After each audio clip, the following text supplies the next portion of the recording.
Народ, всем привет! Значит, со мной сегодня Vectra A 1.6 8-клапанка. Ну, в принципе, будем касаться ходовой. Значит, владелец сказал, что что-то такая огромная мощная вибрация идет. Сначала, говорит, было при поворотах, потом это все началось уже более к ровной стороне. То есть даже если ровно ты начинаешь двигаться, трогаться, идет какая-то огромная мощная вибрация по кузову с-под капота. Значит, ну, как бы бывало у меня такое, что и гранаты там выходили со строя, но хочу, когда он приехал, сразу вот он вперед-назад тронулся, и вот колесо, вот здесь вот минимум вообще, да, а здесь максимум. Такого не должно быть, раз. И когда он начал трогаться, колесо как бы своим ходом начало ходить туда-сюда. То есть обычно, когда ты начинаешь трогаться, ну раз, на одном месте начинает крутиться, а то оно тык-тык-тык-тык-тык-тык-тык-тык, ну, само по себе. Обычно это такая проблемка, говорит, не за гранаты, а конкретно за что-то в системе там рычагов, а именно сайлентблоки. То есть нырнем в яму и посмотрим, что там. Так как это левая водительская сторона, делаем осмотр. Ну, как бы все чутенько по гранате, это совсем другие моменты, хотя тоже есть замечания, она трещит. Ну да ладно, поехать дальше. Вуаля, вот рычаг, который должен заходить в подрамник и закручиваться сюда болтом. Значит, ездил он какое-то определенное время, покоцало, повредило сайлентблок. И, естественно, болтика нет. Покоцала эту втулочку. Ну, в принципе, это как бы поправимо, непоправимо. Надо смотреть, что там вверху. А вверху немного подранности есть или что это, смазочка. То есть, по факту, сайлентблок еще живой. Естественно. И что я хотел сказать. Вот этот вот болт огромный, специфический, я его потом покажу, какой. Он потерялся. Решил уйти в отпуск.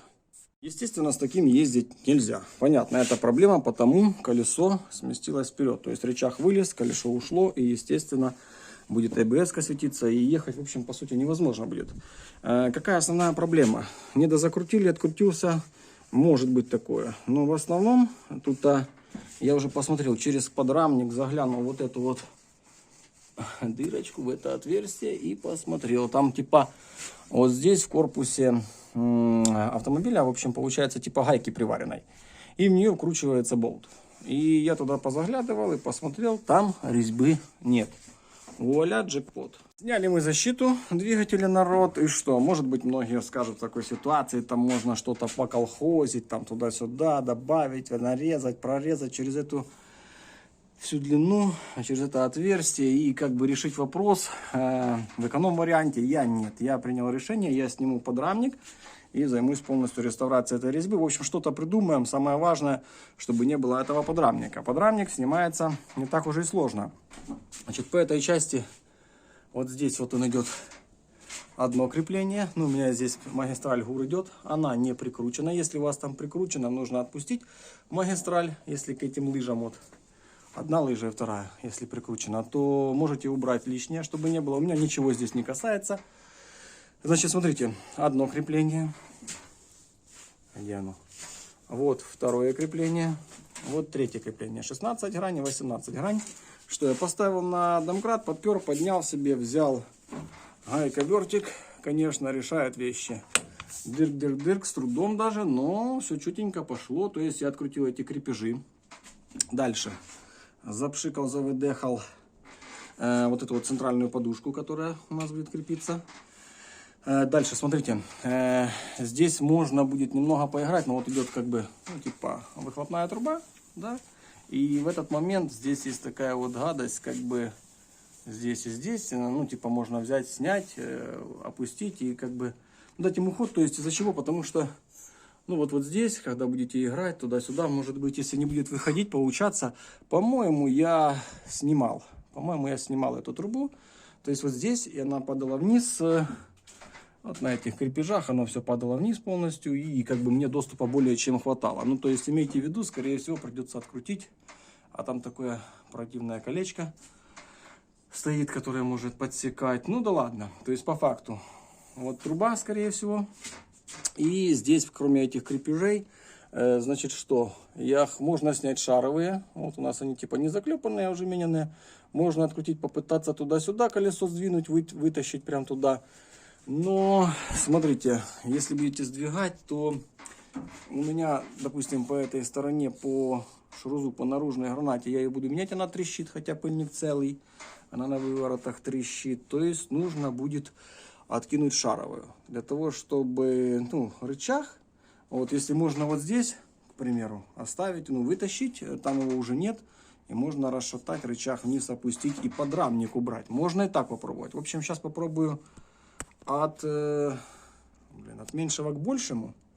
И уже по минимуму постараюсь, чтобы добраться до нашего места. Потому что у меня там как бы по ремонту, у меня только эта сторона. Я здесь и подготовился. Здесь даже колесо не снимал. И не хочется снимать.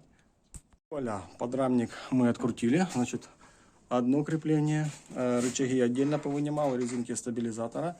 Ой, стоечки стабилизатора открутил. Шаровые мы открутили вот здесь, стащили. Но при этом отпускали ступичную гайку. И давали ход, чтобы было намного проще так это все делать. То есть, чтобы не выскочила полуоська. То есть, ступичную отпустили и стащили. Чтобы не вынимать, кстати, этот наконечник. Далее, этот болт. Этого у нас не было потеря. Народ, скажу сразу, есть один момент. Смотрите. Вот крепление, то, которое нужно будет что-то делать, восстанавливать. И здесь сверху должна быть шайбулина. Ага, вот она есть одна. А от вибрации, короче, выпала вот такая вот шайба. Смотрите, она стояла вот здесь. То есть, когда будете попадать, ложите ее сюда, вот так вот сверху. О, и та с той стороны отвалилась. Они должны быть здесь. Точно не скажу для чего, но приблизительно оно должно быть. То есть, по заводу. Одну шайбулину в сторону не забудьте. И вторая шайбулина отвалилась, да? Здесь также открутил, по такому же принципу снял. Все, в принципе, замечательно. Единственное, что приемную эту трубу отпустил. Там два вот этих вот болта на креплении.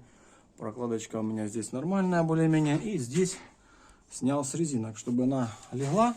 И сейчас у нас уже подрамник. А, и центральная подушка, не забудьте, она отошла, а там без проблем. То есть у меня теперь остается подрамник полностью просто взять и вытащить. С пеньков снять и выехать. Значит, доступ шикарнейший. Смотрите, резьбу я уже прогнал. Замечательно, значит, сейчас покажу. В принципе, ничего там сложного. М14 шаг 1,5. Вот это вот с таким вот тупым носиком. Это второй шаг. Вот это с более, скажем так, слизанным носиком. Вот начало. Это первый шаг. Ой, то есть первый, скажем, номер. Вот первым номером прогнал. Самое главное поставить его чуть-чуть приживить, и чтобы не перекосить. То есть выставлял, выставил, первым номером погнал, смазал, шаг вперед, два назад, шаг вперед, два назад, шаг вперед, два назад, вот так вот туда-сюда вытащил, продул, докрутил до конца полностью. Вот, рассверливал я дрелькой, и сверло у меня было на 13. Рассверлил сверлышком на 13, с 12 на 13, а с 13 на 14 перерезал уже метчиком. То есть понадобится дрелька, сверло на 13.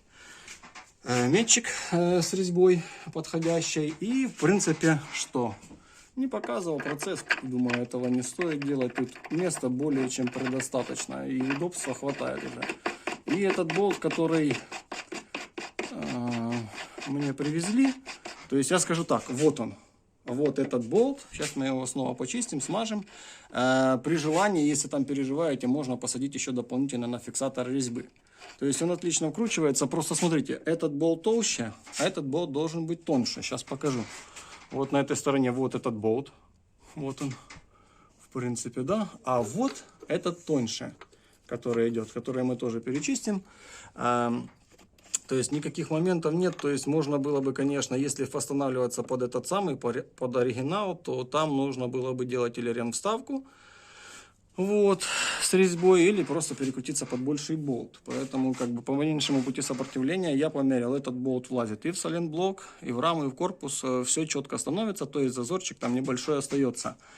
Единственное, что не забывайте шайбулины вот эти положить сверху на подрамник, чтобы они никуда не делись. Ну, теперь все буду собирать в обратном порядке. Так, по сайлентблоку эти вот вставки я немного выровнял. Если есть желание, немного их нужно сточить, убрать. Но она у меня просто... Вот здесь, вот так вот. Сайлентблок немного покоцанный, но он живой. Он будет оставаться старым. И вот эту вот часть я выровнял, которую покрутила, погнула. И немного сточу. То есть они должны быть за подлицо. Подровняли, постучали. И оно типа за подлицо, грубо скажем. Но это не основная проблемка, которую я нашел. Смотрите, подрамник крепления. лыжа вот эта вот, которая идет на переднюю часть. Вот. Она держится, короче, на честном слове. Я вот почистил, уже немного пристучал молотком. И вот эту гадость нужно приварить, потому что здесь уже варили. И нам придется то же самое сделать, потому что его в ближайшее время может вырвать. Так, ну вот и подварили, в принципе.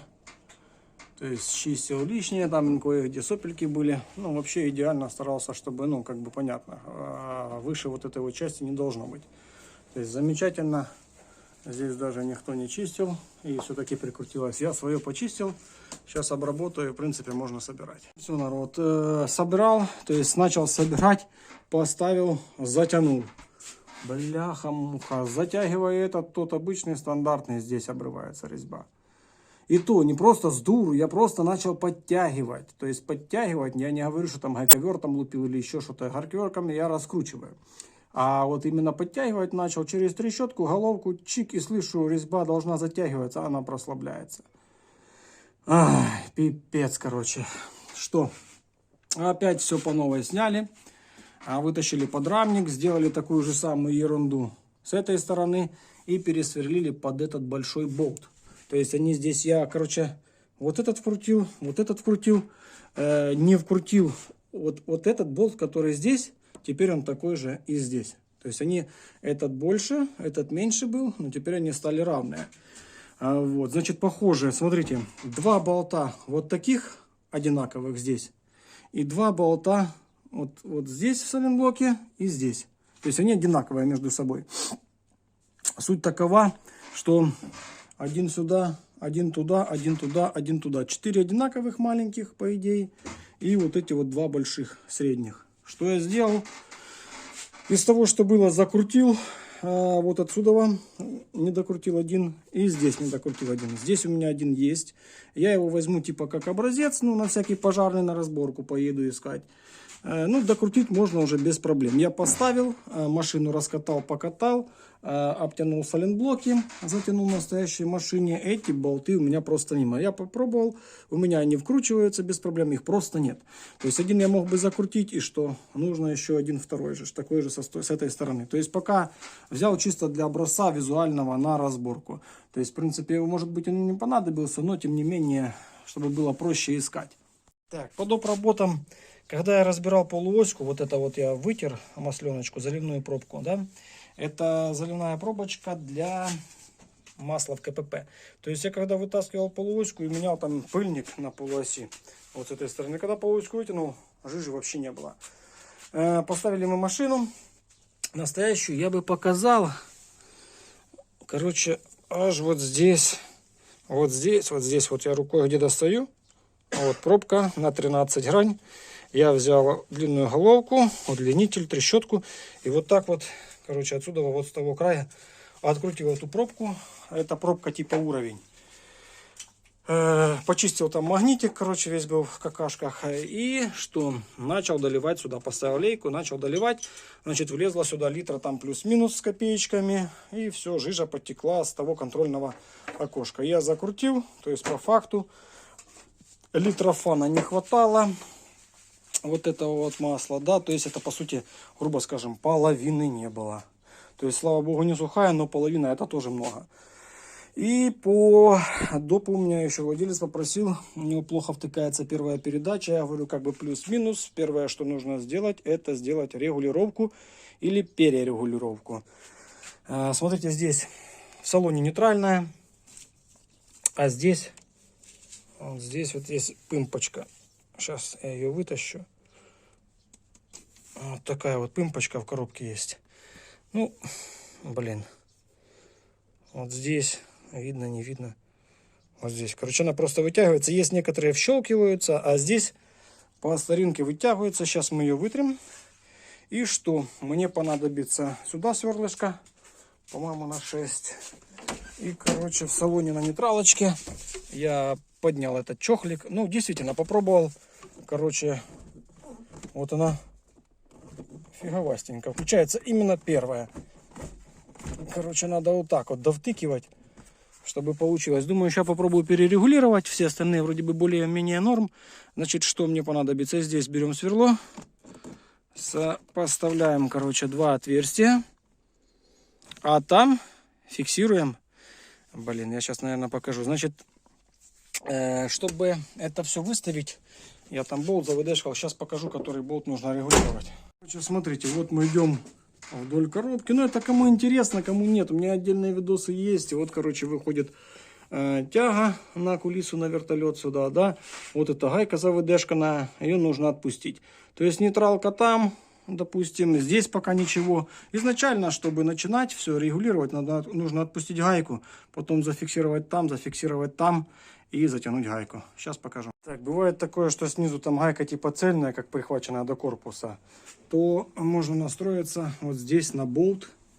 Я настроился, вот он идет между тягами рейки, прямиком вниз. Вот этот болт, который зафиксировал вертолет и выход этой кулисы с салона. То есть ее нужно отпустить, чтобы она спокойно болталась. И даже если вы сейчас отпустили болт, нужно полезть вниз и немного расшатать ее, ну то есть чтобы она была в свободном доступе. Это она может прикипеть или быть зажатой, поджатой хомутом, и без толку то, что отпустили. То есть она должна быть свободна. Ну, в общем, вот так вот. Сопоставил сверло. Там нейтралочка, хомут, эта тяга отсоединена. И погнали в капот. Значит, в капоте в отверстие вот этого пыптика, где стоял, на нейтралке нужно провернуть вот эту вот тягу. Вот это вот соединение немного вот так вот тык. Но я делал так. Одной рукой проворачивал, и второй, вот у меня сверло, оно заходило в одно положение. Когда провернул вот эту вот тягу, оно немного зашло там на сантиметр глубже. И все, если отпустить эту тягу, она фиксируется вот не в стандартном положении, а вот так вот немного вывернутой. Вот и все. То есть лезем, зажимаем тот же болт. Но у меня этот болт зажимается сверху. В общем, получилось все четенько, но со второго раза. То есть, когда первый раз сверло подошло прям тютя в тютю, вот так вот, да, без миллиметрика зазора между вот этим вот корпусом и вот этим, то получилось чуть-чуть лучше, чем было. То есть мы, когда поставили сверло, заткнули сюда, мы немного отсместили там миллиметрик другой наугад. То есть один было в идеале, если вдвоем это все делается, то есть один вот так вот зафиксировал и держит, второй пошел, затянул болт, повынимал фиксаторы и все. И теперь вот первая передача у нас, чик, идеально, классно включается, смотрите. А то оно было как-то, как вроде ему не хватает до ворота, чтобы включиться. А сейчас включается все Чикаго. Вторая, третья, пятая, там 4-я, 5-я. И задняя тут, короче, идет с натяжкой, ну, с вытягом вот этим вот. И втыкнули. Ну, все замечательно. Включается просто здесь мега-схема, пуля петарда, короче. Все в обратном порядке собираем. В общем, больше не вижу смысла. Весь фронт работ, который я говорил с владельцем, я сделал. Единственное, раздобуду вот такого вот дракона М14 на 1,5. Класс прочности болтовой. Этот вот болт, короче, подрамник. В общем, не вижу смысла, я их найду. Один куплю на разборке, короче, поставлю, прикручу, тогда уже поставлю защиту. Ну а так на этом, народ, у меня все. Всем, кому это было интересно, обязательно ставьте лайкосики. Не ленитесь, подписывайтесь на мой канал. Всем пока. Подписывайся на мой канал. Самое интересное, как всегда, впереди.